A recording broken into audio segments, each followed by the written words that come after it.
সমুদ্রের ফেনার সমতুল্য গুনাহ মার্জনার আমল। হযরত আবু হুরায়রা রাদিয়াল্লাহু তাআলা আনহু থেকে বর্ণিত যে রাসূলুল্লাহ সাল্লাল্লাহু আলাইহি সাল্লাতু ওয়াসসালাম বলেছেন,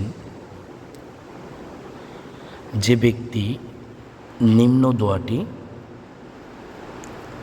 যেমন লা ইলাহা ইল্লাল্লাহু ওয়াহদাহু লা শারীকা লাহু লাহুল মুলকু ওয়া লাহুল হামদু ওয়া হুয়া আলা কুল্লি শাইইন কাদির।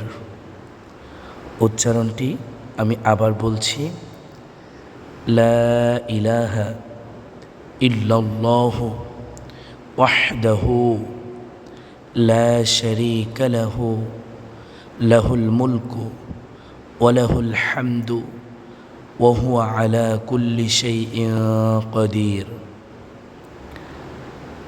অর্থ হচ্ছে, আল্লাহ ব্যতীত কোনো ইলাহ নেই, তিনি একক, তার কোনো শরিক নেই।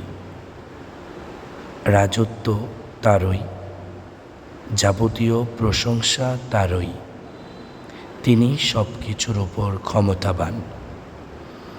এই দোয়া দিনে 100 বার পাঠ করে সে 10 জন গোলাম আজাদ করার সওয়াব পাবে।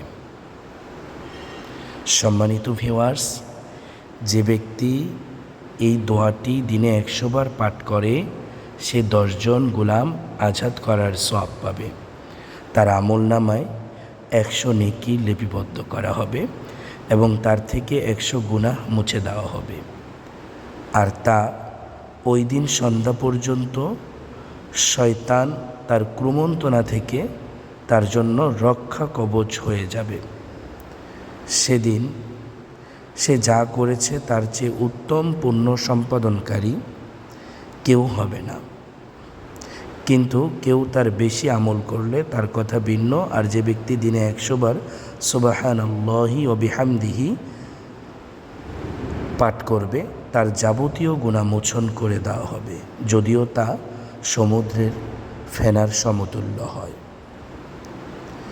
অতএব আমাদের সকলের উচিত দৈনিক 100 বার লা ইলাহা ইল্লাল্লাহু ওয়াহদাহু লা শারীকা লাহু লাহুল মুলকু ওয়া লাহুল হামদ ওয়া হুয়া আলা কুল্লি শাইইন কাদির এই দোয়াটি পাঠ করা এবং দৈনিক 100 বার সুবহানাল্লাহি ওয়া বিহামদিহি এই দোয়াটি পাঠ করা। আল্লাহ পাক আমাদের সকলকে পাঠ করার তৌফিক দান করুক, আমল করার তৌফিক দান করুক। সকলে বলি আমিন।